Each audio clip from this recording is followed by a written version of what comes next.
أعوذ بالله من الشيطان الرجيم. بسم الله الرحمن الرحيم.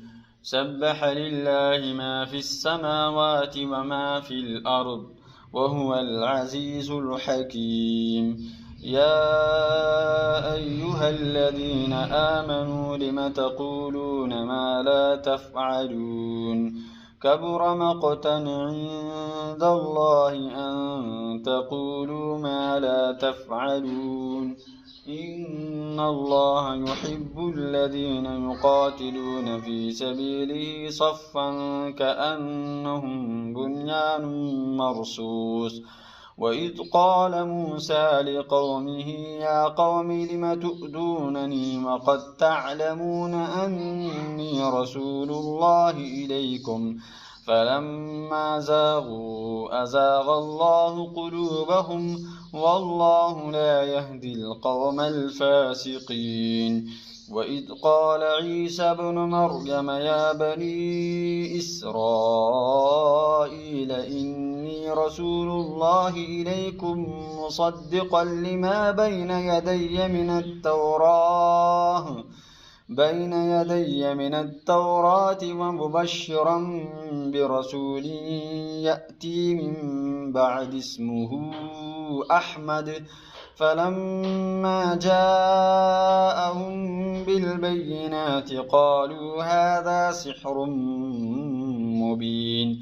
ومن أظلم ممن افترى على الله الكذب وهو يدعى إلى الإسلام والله لا يهدي القوم الظالمين. يريدون ليطفئوا نور الله بأفواههم والله متم نوره ولو كره الكافرون. هو الذي أرسل رسوله بالهدى ودين الحق ليظهره على الدين كله ولو كره المشركون. يا أيها الذين آمنوا هل أدلكم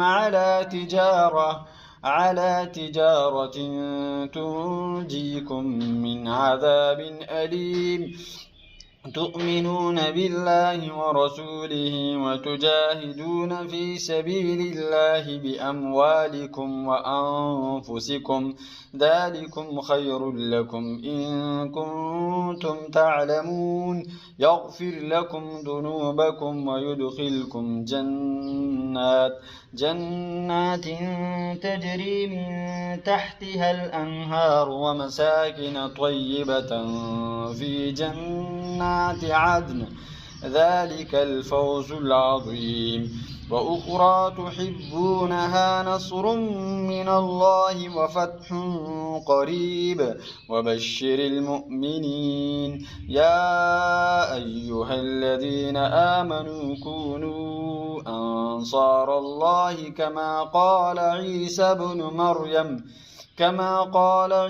بن مريم للحواريين من أنصاري إلى الله قال الحواريون نحن أنصار الله فآمنت طائفة من بني إسرائيل وكفرت طائفة فأيدنا الذين آمنوا على عدوهم فأصبحوا ظاهرين.